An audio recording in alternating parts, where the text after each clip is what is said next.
Okay, so there are 24 scales, and my perfect little scale fingering categories only account for 22 of them. What are those last two remaining scales, and how can you remember what those fingerings are?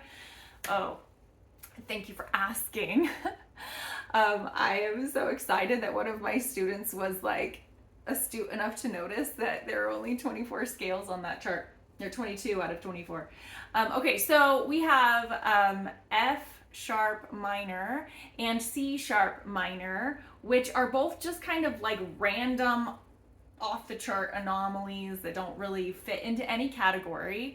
But they're both easy to remember with this little trick. It's like you're plugging your nose with your thumb and your second finger with both hands.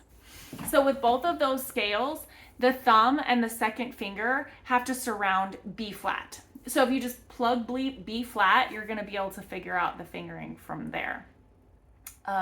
So demonstrating that, like it's a different way to think about fingering, but rather than starting with the first note of the scale C sharp, I'm just going to put my hand on the piano around that B flat. So my A and my B are with my thumb and my second finger with my right hand, which puts my third finger on the C sharp and my fourth finger on the D sharp. So then I just kind of go from there.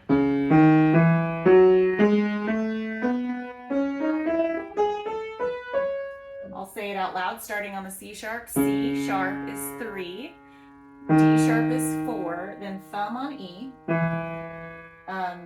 2, 3, and then that's where we plug the nose. We've got our A and B with 1 and 2. There are lots of other ways to learn it. If that doesn't make sense to you, it's totally fine.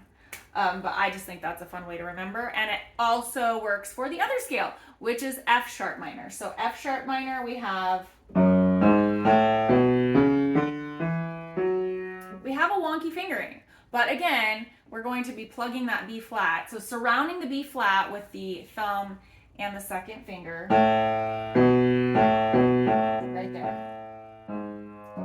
So for F sharp minor, we start with 3 and then 4, and then we switch to the thumb so we can plug the nose right around that B flat. Okay, so A and B are 1 and 2, and then we go 3 on C sharp, 1 on D, 2 on E, and 3 on F sharp again.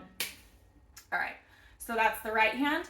And then the left hand is actually the same sort of idea where you're going to find that fingering placement based on the putting your first and second finger around the B flat. So you don't actually play the B flat. B flat is not a part of any of these sharp minor scales, but you surround it, the A and the B, with the 1 and the 2. And you do that with both hands. So these scales actually feel very symmetrical when you play them hands together, and they kind of fit into the hands really nicely.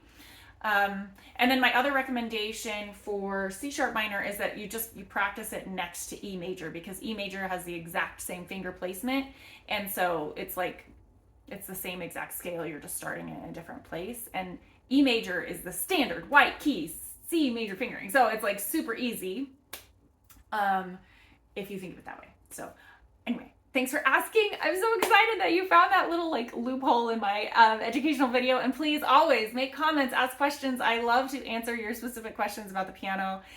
It's what keeps me going.